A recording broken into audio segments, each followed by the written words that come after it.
converting verbal rules to symbolic rules, i.e. equations. This is a big part of what we do in math, and not so much math, but trying to make things relevant to the real world.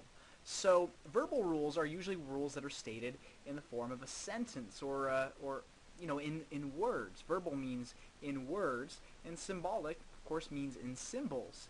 So it's really important for us to be able to convert between the two, because otherwise, if we're trying to understand something that involves quantities and we decide not to use symbols, our job could potentially be a lot harder. So let's read through this example. At a part-time job, you typically work between 0 and 30 hours per week, depending on your class load and demand at work. You earn $8.25 per hour. So let's think about what our input and output are here. This is a kind of an abstract exercise, but what do you think your output from this scenario is, and what do you think your input from this scenario is? Well, in terms of your pay, if your output is your overall pay or your paycheck, then what determines your pay? What is your pay dependent on? Well, it's not dependent on your hourly salary. Well, I guess it is, but that's a constant number. The only thing that makes your pay vary is the number of hours that you work. So we could say in this scenario that an input would be hours that you work, and your output would be the total pay that you get. So let's call hours H, and let's call pay P, and let's try to think about how we would be able to get our pay based on our number of hours that we work. So if we work 0 hours, how much do you think we get paid?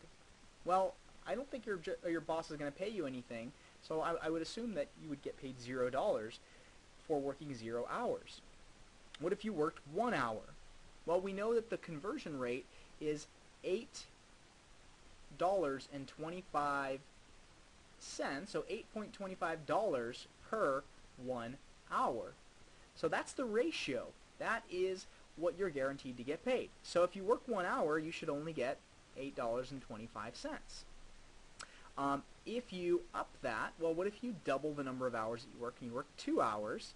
Well, if you double the number of hours, then you should double the pay, right? So $16.50, and I'm putting my dollar sign on the wrong side intentionally so that we see that our hours, or our units are dollars over hours, or dollars per hour.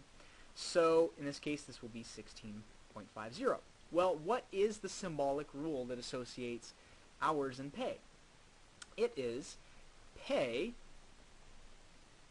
jumping ahead here, pay equals $8.25 per hour times the number of hours that you work. So if you want to write this still in words, pay is determined by 8.25 times the number of hours. Or more simply, if you wanted to write in function notation, we would write pay is a function of the number of hours that you worked. Okay, so we're trying to make a connection here between the two notations.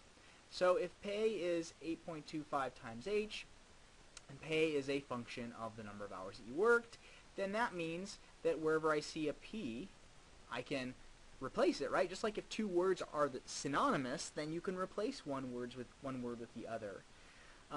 So in this case, we could also write this as f of h equals 8.25 times h. We'll come back to this, but this is another way that we could write this rule, and this is now in function notation form. Whereas this is not in function notation form, but these two are equally valid. These two are equivalent statements to one another. Okay, well, so now that we have a symbolic rule, we can essentially complete a table, if we wanted to, of hours and pay, because we know that for, let's say, 50 hours, we know how to get pay. Your pay is determined by taking 8.25 times the number of hours that you work. If you work 50 hours, then it's 8.25 times 50 hours. Well, what would that be? Well, let's figure it out. So that would be 82.5 times 5. It would be $412.50. Oops, sorry, I shouldn't put units in an equation.